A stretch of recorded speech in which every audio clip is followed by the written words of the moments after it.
Este es el Fauno con lentes y el día de hoy te quiero hablar de una corriente de pensamiento muy interesante de principios del siglo XX, el cosmismo. Esta corriente surge en Rusia, es un poco desconocida, pero es extremadamente interesante porque en esta corriente de pensamiento ya se formulaban algunas nociones como, por ejemplo, el origen estelar de la humanidad, am, la- el principio de la cohetería, que no se dio hasta después de la Segunda Guerra Mundial, en la Guerra Fría y todo, donde se desarrolló más y muchos científicos empezaron a trabajar en ello, y muchas otras cosas como por ejemplo la posible incursión científica del estudio de la inmortalidad. O sea, es algo fuerte, ¿no? Entonces, eh, esta corriente posee muchos conceptos muy interesantes, incluso diría yo, eh, pues inexplorados por completo o parcialmente, científicamente hablando, como son el panpsiquismo, ¿no? Que después voy a hacer tal vez un video hablando de este concepto específicamente, que es muy interesante.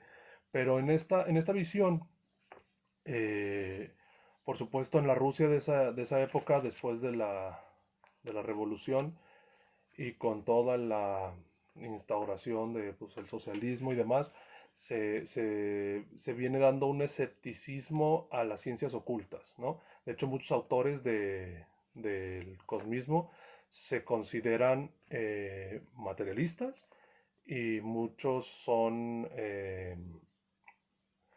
pues científicos y tienen una visión del mundo mecanicista. Pues en ese tiempo todavía no se desarrollaban las teorías cuánticas pues como las conocemos hoy, ni de menos ni de más, sino que se dan estos pensamientos mecanicistas y se ve la naturaleza como un compuesto de mecanismos, el cual hay que entender cada compuesto para poder entender el conjunto que es la naturaleza, ¿no?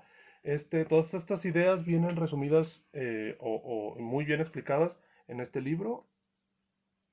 Al revés, no sé si se ve bien. Cosmismo ruso, ¿no? Es de 6 autores. 6 autores, aquí están.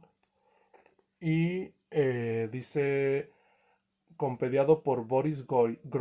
Boris Groys, ¿no? Dice, Cosmismo ruso, tecnologías de la inmortalidad antes y después de la Revolución de Octubre, ¿no? O sea, uno de estos autores, que es el que habla sobre todo del panpsiquismo, se define a sí mismo como un materialista extremo o un escéptico. La frase textual de él es: a mi lado, Spinoza es un místico, ¿no? Entonces, aún que pareciera que el panpsiquismo, todos, psiquismo, la idea de la psique, de que todo converge, todas las psiques convergen en una sola, de que todos los cuerpos psíquicos de los seres en el universo convergen en uno solo, parece una idea muy mística. Este hombre te dice que es un extremo racional y que él todo lo basa en la ciencia de ese tiempo, mecanicista, y, y, y desde ese punto de partida empieza a explicar el panpsiquismo. Muchos de los subtítulos de este libro te vuelan la cabeza aún en el siglo XXI. Por ejemplo, unos son um, tecnología de la lucha contra la vejez, ¿no? O sea, ya se empieza a abordar la vejez como una cuestión con la cual hay que luchar, no aceptar naturalmente. O sea, este pequeño escrito es de 1913. Aquí, yo estoy en México, aquí en México, en 1913 estábamos en plena guerra civil, ¿no? Había una revolución contra un dictador o un presidente que llevaba veintitantos años en el poder, y estábamos en esa, o sea, no había ni carros, o sea, había si acaso trenes, ferrocarriles, pero estas personas ya estaban hablando de tecnología de la lucha contra la vejez, ¿no?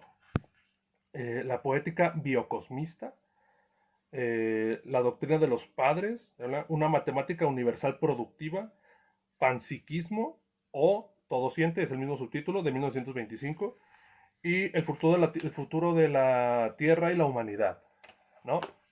Entonces es interesante la perspectiva que tienen otras personas del mundo en líneas de tiempo aparentemente, bueno, a mí me vuela la cabeza, ¿no? Aparentemente, diría Jung, sincrónicas, ¿no? Pero no, no es así, o sea, es muy diferente, ¿no?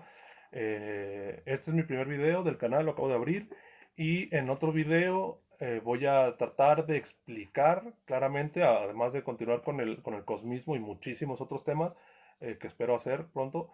Voy a tratar de explicar con ideas resumidas, claras, el panpsiquismo y por qué, aunque parece una idea mística en el siglo XXI, por qué para la visión del cosmismo ruso tiene un fundamento científico, por supuesto, y para ellos materialista, ¿no? Bueno, muchas gracias.